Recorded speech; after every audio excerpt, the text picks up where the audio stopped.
In July 1976, the famous Tina Turner stunned the world with her amazing talent, but among other things, she was faced with the realization that her Prince Charming was not exactly charming. She had only one option: run. This video reveals everything you need to know about the fascinating life of Tina Turner, queen of rock and roll. Hey, before we get into the video, make sure that you subscribe to the channel. Hey, leave us a comment below saying, "I subscribed," and we'll do our best to personally reply to your comment. Before the spotlight.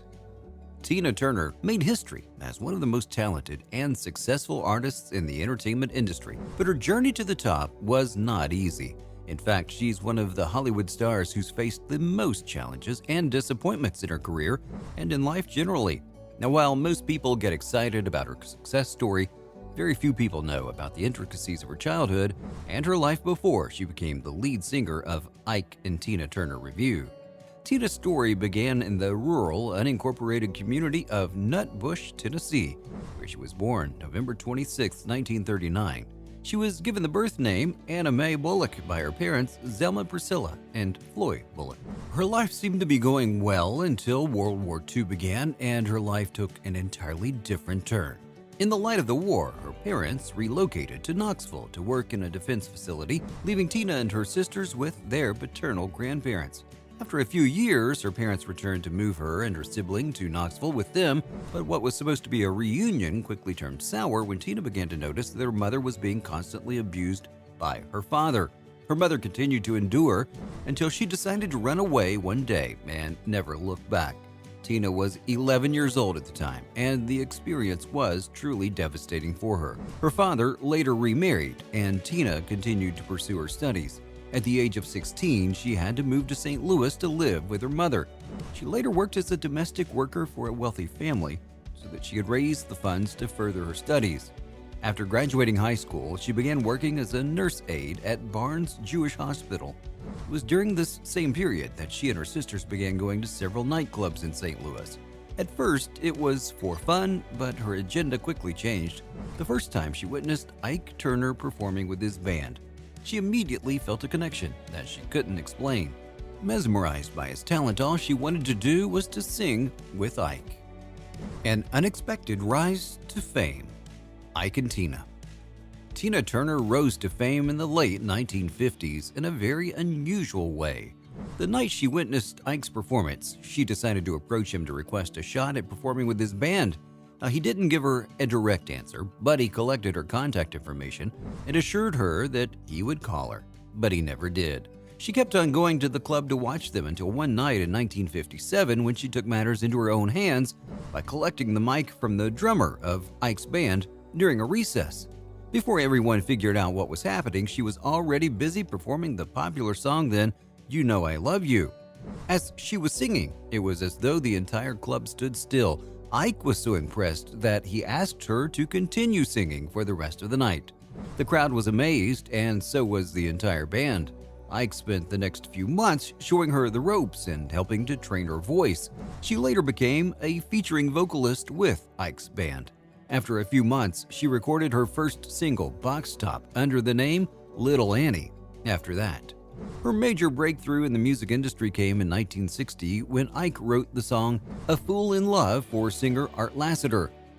The initial plan was for Tina to sing the background with Art's backup vocalists. However, on the day the song was supposed to be recorded in studio, Art failed to show up, so Ike decided to make Tina sing as the lead with the intent of removing her vocals and replacing them with Art's vocals later. But things didn't go as planned. DJ Dave Dixon, who was present at the studio during the recording session, convinced Ike to send the tape to Juggy Murray, the president of Sue Records. Murray was so impressed with Tina's vocals that he bought the track. He also convinced Ike to make Tina the star of his show. As soon as the single "A Fool in Love" was released in 1960, it became an instant hit, topping hot R&B charts, and that was the beginning of Tina's immense fame all through the 1960s. Ike later changed Tina's name on purpose from her birth name and to Tina Turner, giving her his surname. He also went ahead to trademark the name, so that if she ever decided to leave, he would still own the brand Tina Turner. From the early 1960s to the early 1970s, Tina became a formidable force in the music industry. She continued singing with Ike's band in luxurious southern clubs and hotels. The group toured the world and released several successful R&B singles like Too Many Ties That Bind, which all topped the R&B charts at the time. Tina was quickly becoming a global sensation as she appeared on shows like American Bandstand and The Big TNT Show and The Ed Sullivan Show. The group went on to release several albums which did immensely well, but it was clear that Turner was indeed the star in the group as she brought beautiful vocals, magnetic energy, and unforgettable performances in every album and public performance. Even though Ike, Tina, and the entire group were conquering the world at the time, Tina carried a secret that no one knew. The messy split. From the early 1950s, when Tina met Ike initially, their relationship was completely platonic. Ike was dating someone else at the time, and Tina was also in a complicated relationship. However, Tina faced another emotional battle. It all started one night when a fellow musician threatened to enter her room in the dead of the night. She felt so unsafe that she decided to spend the night at Ike's place. That was the day they got intimate and eventually decided to date. In public, the relationship was going well, but behind closed doors, Tina wasn't happy due to Ike's abusive traits. After A Fool in Love was recorded, she summoned courage and told Ike that she didn't want the relationship anymore. He responded by hitting her head on a nearby wooden structure, which injured her seriously.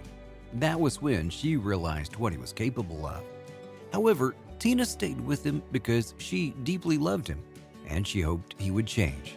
They later had a son together and eventually got married in Tijuana. Tina revealed in a later interview that even though she was making waves in the music industry, her marriage was hell, and Ike was heavily addicted to cocaine at the time. He was so abusive and wild that his behavior began to make her depressed, up until the point where she attempted suicide by overdosing on Valium pills in 1968. On July 1st, 1976, Tina went to the Dallas Statler Hilton where the group was supposed to perform, and Ike eventually got into a heated fight, which led to physical abuse. That was the day she fled for her life with only 36 cents and a mobile credit card in her pocket. She later filed for a divorce, which was messy, and left Tina broke and in debt for years.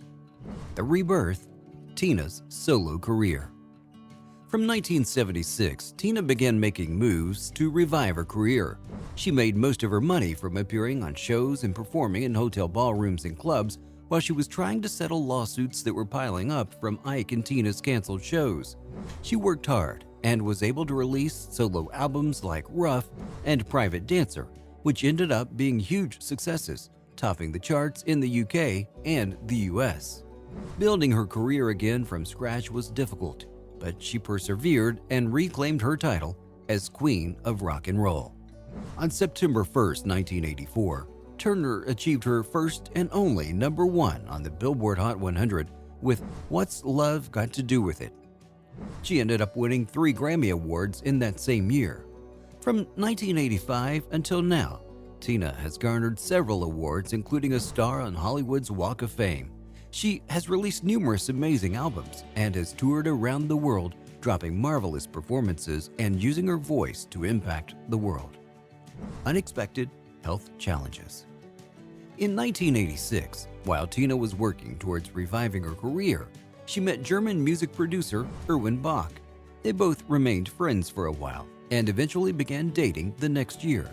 However, Tina was determined to take things slow to avoid making another mistake, and after dating for 27 years, they decided to get married in 2013.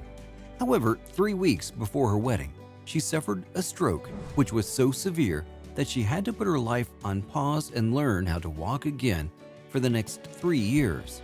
Just when she was recovering from the stroke, she was diagnosed with intestinal cancer and kidney failure, which was a result of the treatment she got to remedy the high blood pressure that she had developed over the years. Her health was deteriorating fast and her chances of getting a kidney low.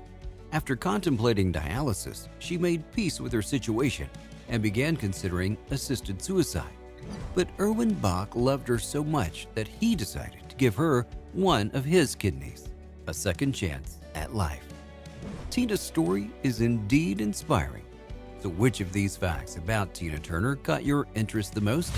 Let us know in the comment section below. And check out the next video in this series.